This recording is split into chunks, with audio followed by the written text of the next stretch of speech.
stuff that's going on for the year. This video is called The Power of Teamwork.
I just figured that would be a little fun for today since we have some challenging things out here. Now we'll have Jason come back up to introduce our next speaker.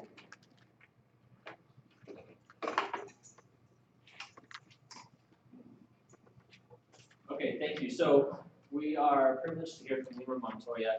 He's from the University of Utah. Prior to the University of Utah, he worked for a dental manufacturing company in procurement, and he is a graduate of BYU where he studies supply chain. He enjoys reading, hiking, live music, and being involved in the community. He volunteers with NIGP. He's actually our secretary, and the nonprofit Latinos in Action, which promotes education within the Latino community and helps students graduate high school and be college and career ready. So we will turn this over to Limher.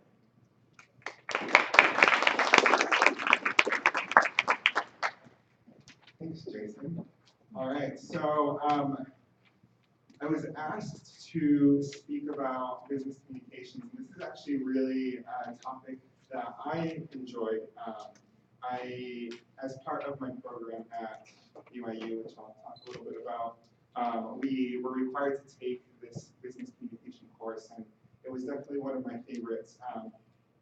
And kind of thinking about it, I think this is more of common sense stuff that we all forget to do, right? It's really, I mean, we know that we should be clear, we know that we should try and articulate what we're thinking of, but in the hurry of things and in the hurry of everyday life, we kind of forget that. And so this is really kind of a refresher of what we probably already know. And in my course, it was really interesting because one of the things that we talked about was the cost that businesses contribute to training employees in communication. And our professor told us that I think it was like about $500,000 a year that Fortune 500 companies invest in training their employees in communications and in basic kind of grammar and that kind of thing. So it's definitely a good refresher for everyone.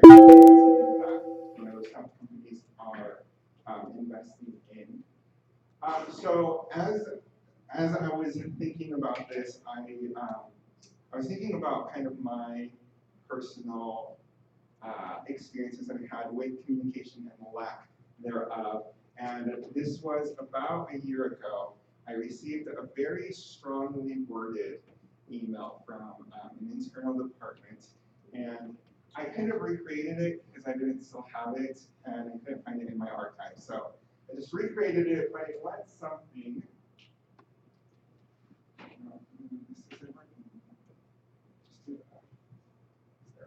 Okay. It went something like this. It was addressed to me. It was in all caps, and they were very, very strongly worded and demanding that I help them.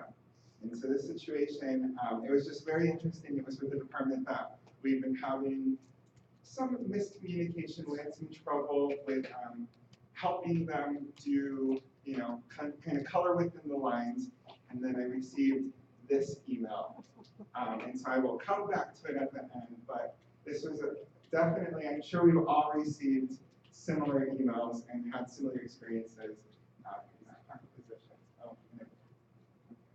Well, okay, so to kind of start off with the theme of communication, I thought it would be kind of fun and help break out the meeting and starting with a little activity to demonstrate the importance of communication. So if I can have everyone get in pairs.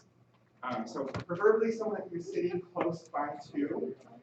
You'll want to sit next to them. Okay.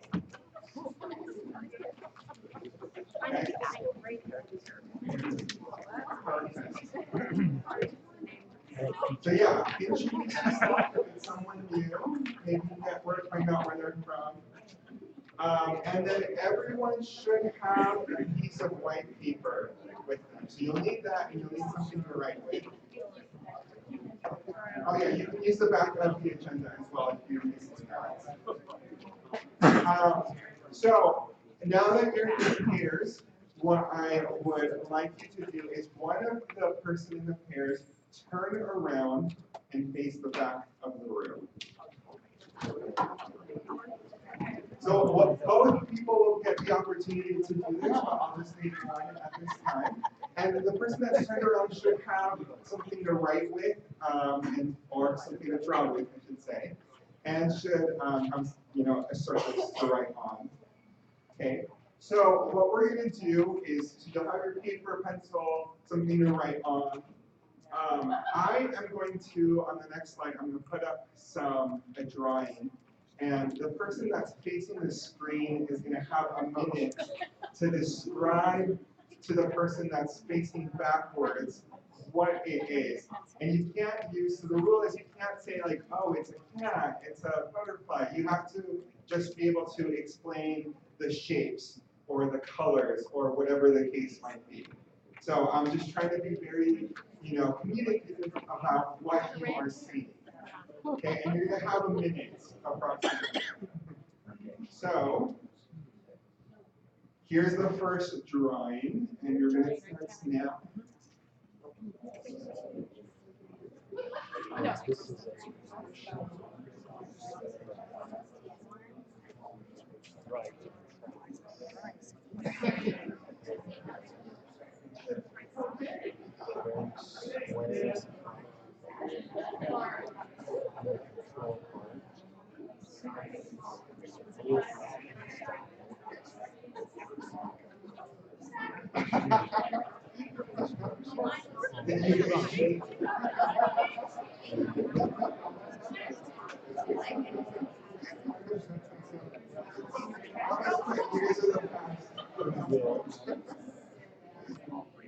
Okay, so 30 seconds left.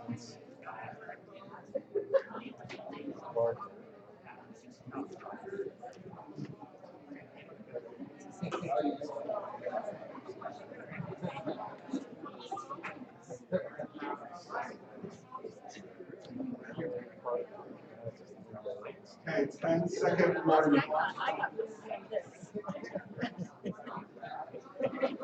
I would do that.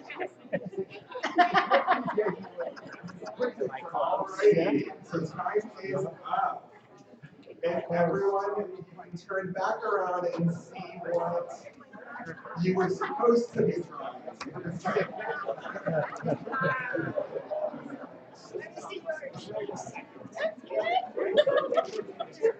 So I am sure they did this at least I'm sure it's quite helpful what solution might be on. If anyone wants to volunteer, that's good. Okay, so that's the first one. So now I'm going to give the second person the opportunity to do the same thing. So if the other person could now turn around and face the back, and we'll do the exact same thing.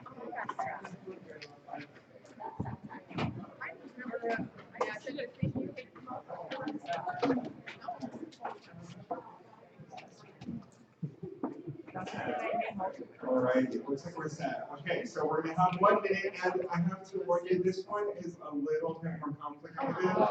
So, good luck. Ready, set, go.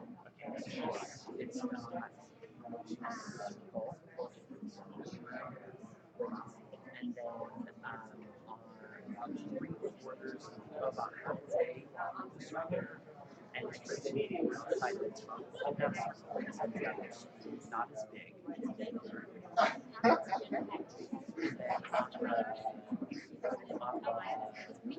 On one of the sides of it, there's a curvy line that heads out the side of the first circle. And then on the second circle you drew inside, there are 2 circles kind of by each other. And inside those 2 circles, there's 2 black dots. Two first 2 circles have 2 black dots in them. In that bigger circle still, there's another circle with 2 parallel side by side. Alrighty, time is up. Oh my gosh, pretty good. Yeah, pretty good. Nice. Not bad. I was able to get stars. Perfect. Good job. Good. We did okay.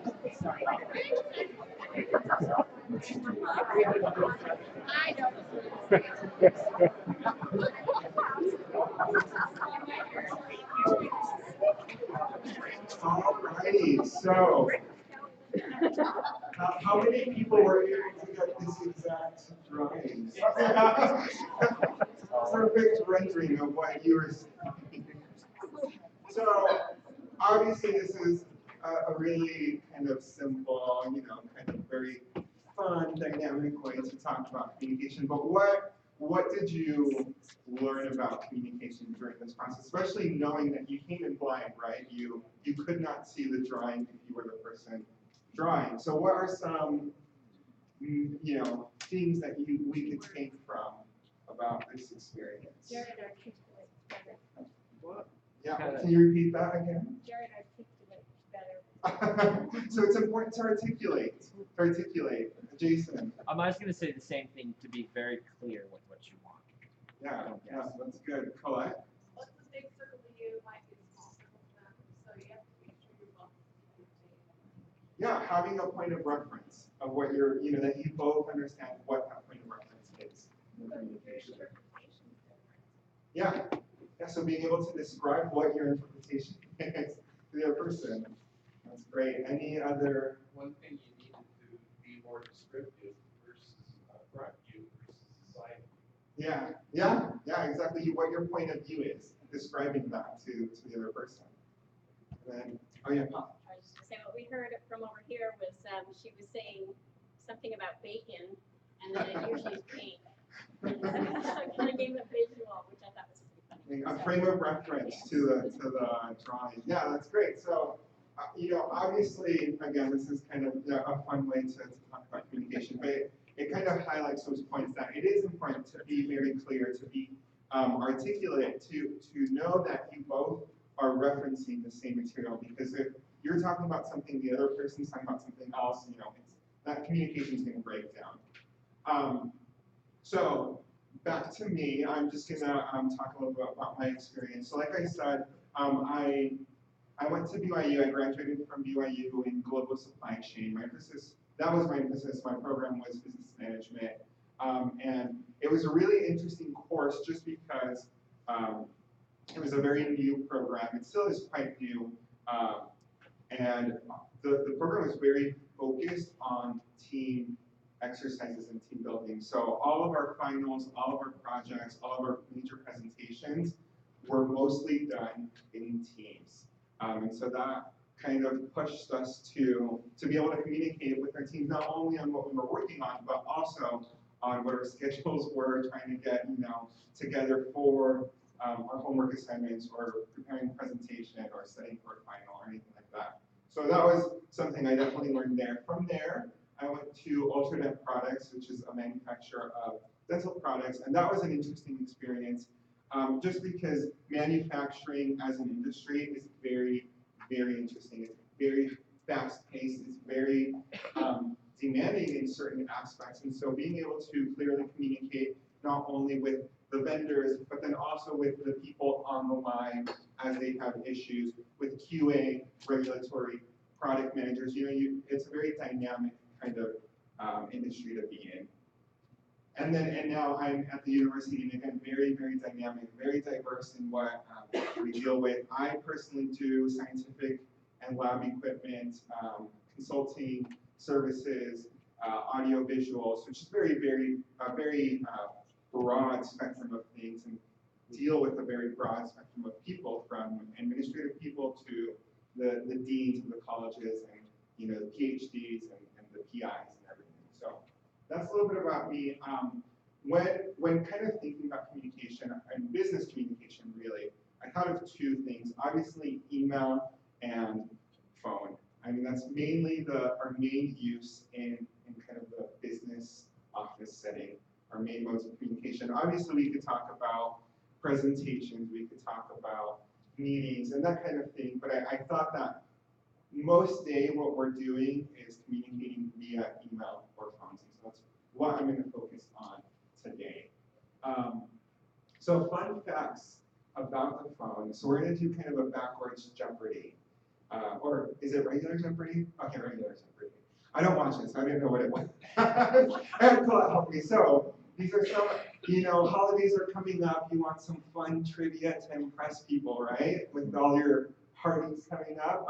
So we're going to do this Jeopardy game. So who is Ray Tomlinson? Does anyone know? Anyone care to guess? Email? He was the first person to send an email. Same thing. Very close, very close.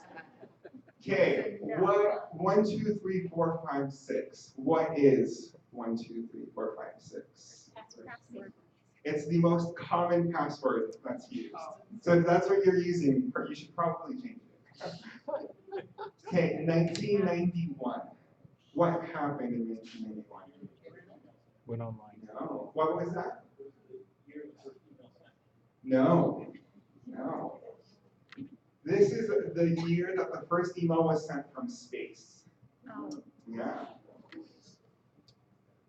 And 205 billion. What is the significance of this number? Daily. Yeah, the number of emails sent per day, which is crazy. So email, very, very important, a very common tool. And again, I think it's something that, because it's something we use all the time, we kind of slip into the habit of rushing and just sending it out. And sometimes, as I presented in that first slide, that's not always the best case. Sometimes you want to think about what you're going to be sending out. So what I wanted to do is go through every part of what an email is to help us understand these uses and kind of remind us what they're there for. So I didn't know what this section was called, so I labeled it context. But this is a really important, very, very important section.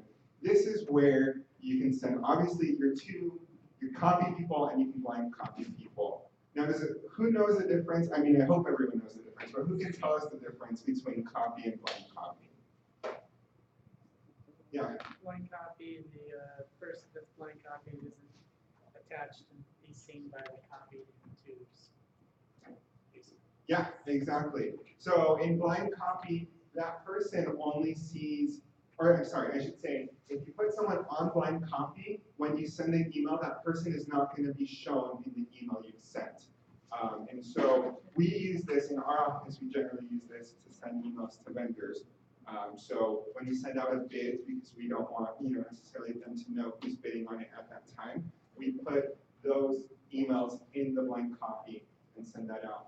Now, I know this is very, very basic, but it's so important when you're writing an email, and especially when you're replying to an email string, to know who is on those lists.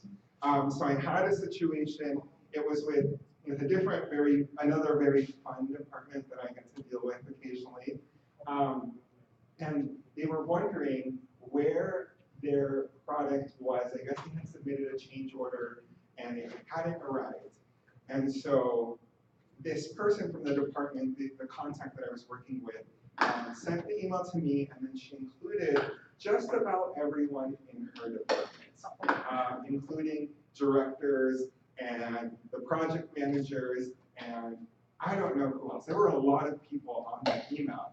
And so I responded back, and when I replied back, I took a lot of those people off, because I was like, a lot of these people probably don't care about this, probably don't need to know. And then she would reply back and add those people back on there, which I don't know why, what she was doing or why she wanted those people. I was like, at that point, I was just like, I'm just gonna send an email to her separately, letting her know that she's sending all these people. And it was very interesting because we kept going back and forth trying to resolve this, and she kept adding all these people on there. And so I could only imagine what those directors were saying is, why am I being copied on every email that's being sent? Like, I only care about the end result. I want to know where this is and when it's coming. I don't need to know how you guys are figuring it out. And so that's a very important lesson, is to just look at that. Realize who you're sending that to in an email chain.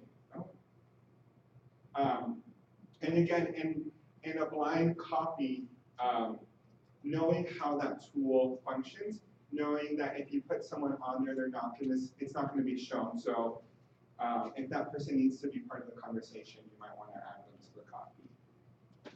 So the next portion of the email is the subject. So that's the title. That's the official name for the title line of what you're going to call your email. Now, why is it important? I'm going to throw this out to you guys. Why is it important to have a good subject line? Yeah, Michelle. Because if you have people you're emailing and you have 20 projects going on, you really want to know which projects you're associating with email or subject matter is very relevant. Yeah, has anyone ever responded to an email and realized you were talking about the wrong thing? Is that just me?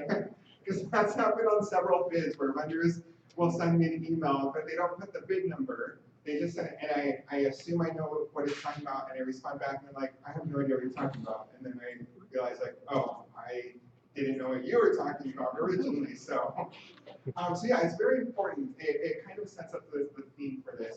And so with the subject, you want to be concise, descriptive, and detailed. Now, it doesn't mean you want it to be long. Like I said, the first point is concise, but you want it to contain enough information for your reader to know what you're talking about and really anticipate what the message is going to be about.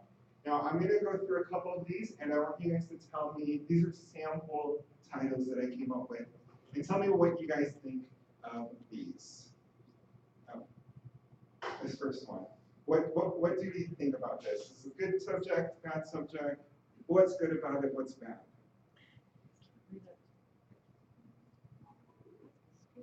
Yeah. I think it's good because you're addressing it's an RFP, but it's specifically the responses to that RFP. Yeah. That's a good thing, but bad thing is too, is if you didn't happen to know the solicitation, the RFP number that someone put out, what is it for? Yeah. Is it for the apples or the safety pins? Yeah, that could be good. So knowing, I think, thinking about who you're communicating to and what their frame of reference is going to be, because if they know, if you're sending this to a vendor, this might be good, or to a department, because they should know what their RFP number is. But if you're sending, your manager's asking you about something, they might not know that, so maybe actually putting a description of the RFP might be better. Okay, what about this one? And I wrote blank because I didn't know how to just put it up blank. What do we think about that? That's terrible. Yeah, you should never send an email with a blank subject. Never, ever, ever. Okay, what about this one? This is actually an email like that. So what do we like or not like about this? Yeah, Jason. It is long, but I also think it's searchable. Like a lot of times I'll want to search through emails, and that if I wanted to look up radioisotopes in November, it's all right there. Yeah. What? And then I think we're going to say something. No? Okay. Yeah, I'm a fan of this one. It is a little wordy and it is a little long, but like Jason said, it's very specific, and if I need to go back, I can easily find this title. And I know what I'm getting every time I see this. Okay, this one. I get this all the time, this subject, all the time, from both vendors and departments. Yeah, exactly. For what? Oh, it drives me nuts. It's just because I'm like, I have no idea what you're talking about. I could be working on anywhere from, 10 bids, couple RFPs, other processes at one time, and you just sending this, and then not even putting the actual number in the body of the email. Ooh, that just drives me nuts. So, not specific enough. I'm going to go through these a little bit faster. I like this one. This is something that I would typically send to a vendor. So if we're doing an oral presentation in a bid, I tell them it's the RFP, the number, and then it's an invitation. Very clear about what this most likely will be about. Again, this other one, these last couple of ones are okay. There's good things and bad things about them, but kind of demonstrate the being detailed, having information for your people in this subject. Oh, actually, I do want to, can you go back? Just do the back there. Okay, perfect. So that last one, I actually really like doing this. So this is kind of a tip. If you sent out an email and you haven't received a response, when you send it back out, put resend and the time that you sent, the time that this is that you're sending it back. So that the person, it kind of puts the pressure on the person to respond back to you. And I commonly do this, especially as we're trying to get vendors set up and they don't respond back. I will do this so that they know that I've tried communicating to them before, and this is not the first time. So just a little tip.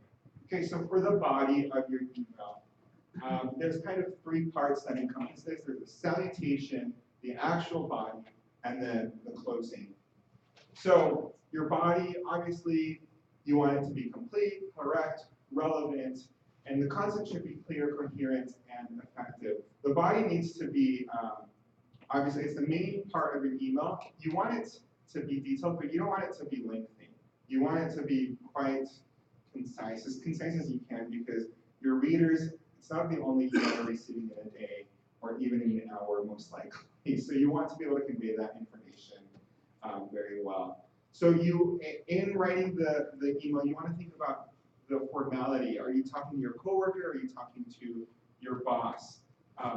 Or, the dean of some, who are you talking to? So you want to think about informal versus formal communication. And these are a couple of examples of the different types of communication that you could type in. And I think it's very important. I've had, like I said, I talked to a lot of different people. Some of the professors want me to call them Dr.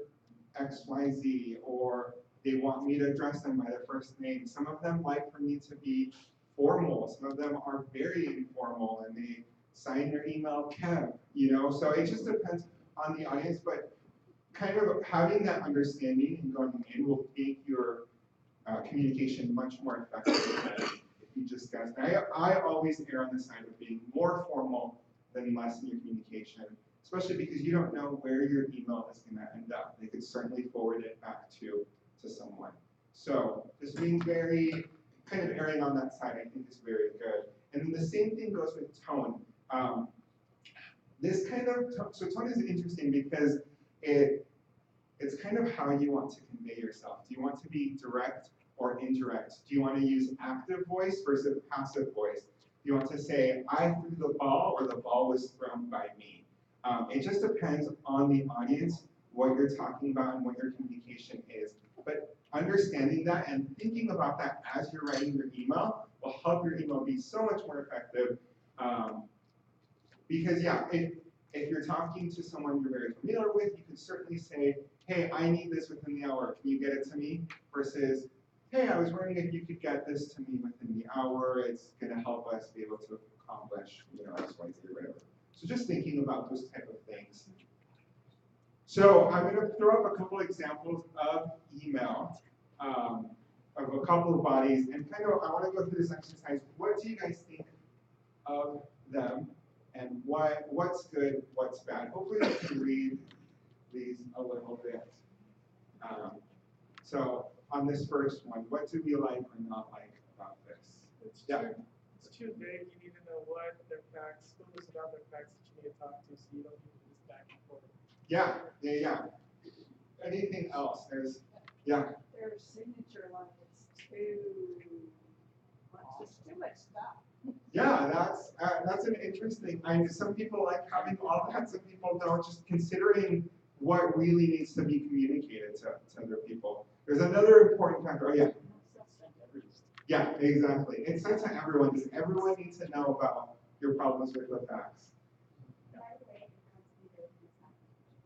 What? Right, yeah, no salutation. Yeah, and that's a very important thing, because if you're emailing your friend, that might be okay to not have a salutation line, but if you're trying to get some help with someone that you don't know, might be a nice gesture to have. And by nice gesture, I mean you probably should have a salutation line, some sort of formal greeting. Oh, yeah, there was no subject. Yeah, I forgot to print it out. So this one's a little bit harder to read, but hopefully you guys can see this. So the original email says, everyone, the women's restroom will be out of order approximately 30 minutes, blah, blah, blah, repairs. The second email says, thanks. What's going on with this one? Is it sarcastic? Exactly. Yeah, yeah, like you don't know what your tone is. There's no background. About Facebook right now. Any other comments on this one? Yeah. I don't think we should send thanks emails just because. I agree. I think it's a waste of time. I don't think anyone needs. I mean, yeah, it takes that person like 30 seconds or even less to delete your thanks email, but it took you that much time to write that. Like, get your 30 seconds back, you guys. Life is too short. Anything else with this? If you notice, it's sent to everyone as well. So everyone got that, thanks.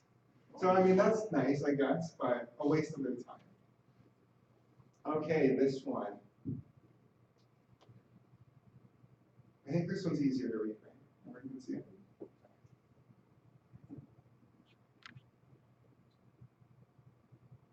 So any comments on this? Yeah. At first, it seems informative, but it's really not. I mean, it talks about, needs to be more specific information about the sales figures. Okay, what specifically about the sales figures do they want to see? Also, the tone could have been more formal, maybe some examples. Providing some feedback so that they know what they need to I think it kind of depends on the two parties involved. If they've been communicating outside of email, yeah, maybe they both understand this. But if this was just sent to of your 300 employees to a boss and a boss responding back, it may not be. Yeah. No, and exactly, and understanding the frame of reference that each party has. Do you both have the same frame of reference, or are you talking about something that they don't understand yet? So providing that information. And I'll just go through this one a little quickly. So this email, it's very wordy, so I wouldn't acknowledge it, but the thing I did like was the organization. I would encourage people to always use lists, bullet points. It breaks up the email, and it helps you be more effective in your communication. So the phone, I'm just going to go through these a little bit more quickly. Oh, can you go back slide? So Alexander Graham Bell was the inventor of the phone. It was invented in 1876. Phrygiansophobia, I think is how you say it, is the fear that your mobile device is going to mess up your brain. And 5% of people this last year used a payphone or a booth phone. So phone, I'm not going to cover very in depth. The main thing I want you to consider is whether you should use your phone or an email. What's going to be more effective? Do you need an urgent answer, or can you wait? Does this need to be more of a private conversation, or is it okay if it's forwarded to someone else? And then also, when you're talking on the phone, knowing who you're talking to, the tone that you should be using, the title of the person, understanding, again, a lot of the professors that I work with, they like to be called doctor. They're PhDs, and that's what they want. Some of them don't. And so just having that understanding, obviously when you're talking to that person, identifying who you are, what you're calling about, the environment. Are you in a noisy office? Do you need to step out? Do you need to close your door? What's the environment like? And then again, knowing whether this should be a phone conversation or an email conversation.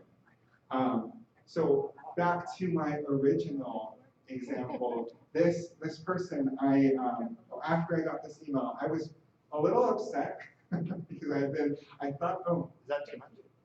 no, that's good. Okay.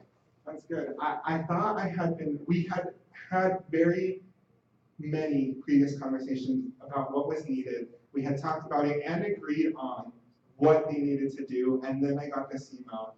And this email was in all caps when I got it. And that was very, very frustrating to me. And so what I did is I took a quick break for 5 minutes. I talked to another coworker about the situation, just making sure that I was on the right track. And then I picked up the phone and I called the person and just let her know, like, this is like we talked about before, this is the situation, this is what I need. And by the way, you sent me an email in all caps, and I just wanted to make sure that you know that I'm trying to help you. So if you're frustrated with my work, I apologize, but what can I do to better help you in this situation? And then she immediately apologized because she didn't realize she had the caps lock on when she sent that email. So be very conscientious about your communications. It's very important, and good and effective communication will help you get your job done so much faster and better, and it'll make it more enjoyable than ineffective communication. Thank you. Sarah, quick question, is the food ready? Okay. All right, thanks to Limher. I had the chance to work with Limher at Ultradent Products, which was a high-stress, volatile, micromanaged organization. So we learned a lot about communicating effectively there. Okay, are we going to break for lunch? Okay, all right. So I'll just. We're gonna go out of order. We figured the food's here. That way we can get our food. Come back, please come back and sit down, and then we'll go into Joan's presentation.